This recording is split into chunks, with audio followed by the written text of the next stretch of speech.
Райымбек Матраимов кармалды. Садыр Жапаров: менин уулума $300.000 сунушташкан. Бишкекте бирөөнүн үйүнө кирип, жуунган жанын кармалды. Азиз Суракматов кайсы кызматка барат? Эки атка минердин чет өлкөгө чыгуусуна тыюу салынды.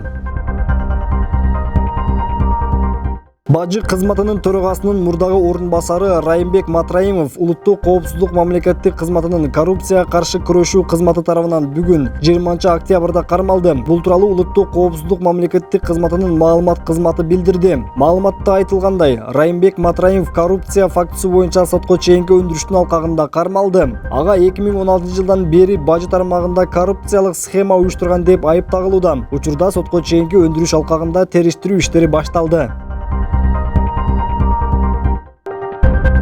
Бардык мамлекеттик кызматтар, министрликтеги кирешелүү кызматтар 30 жылдан бери акчага сатылып келген.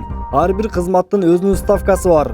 Бул тууралуу өкмөт башчы, президенттин милдетин аткаруучу Садыр Жапаров билдирди. Жогорку кызматта отургандар ошого көнүп калган. Мен кызматка келгениме 10 күн болгон жок. Адамдар менин жакындарыма чалышып, кызмат үчүн акча сунуштап жатышат. Менин уулума чалышып, кызмат үчүн $300.000 сунушташкан. Эми андай болбойт. Мамлекеттик кызматтарды сатууга жол бербейбиз, деп билдирди Садыр Жапаров.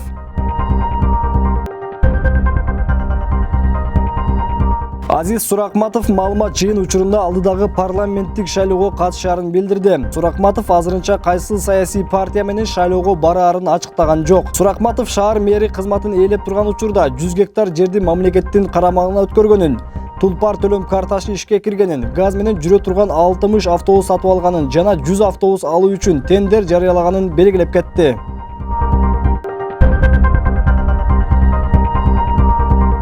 Экс-премьер-министр Мухаммедкалый Абылгазиевке Кыргызстандын аймагынан чыгууга тыюу салынган. Бул тууралуу экономикалык кылмыштарга каршы күрөшүү мамлекеттик кызматынан билдиришти. Ошондой эле Жогорку кеңештин депутаты Кубанычбек Жумалиевке дагы чет өлкөгө чыгууга тыюу салынган. Маалыматка ылайык, эгер алар чет өлкөгө чыгууга аракет кылса, күч түзүмдөрү тарабынан кармалат. Азырынча мурунку өкмөт башчыга кайсыл иштин негизинде тыюу салынып жатканы белгисиз. Ал эми Жумалиев боюнча анын мүлктөрү кайрадан текшерүүгө алынган.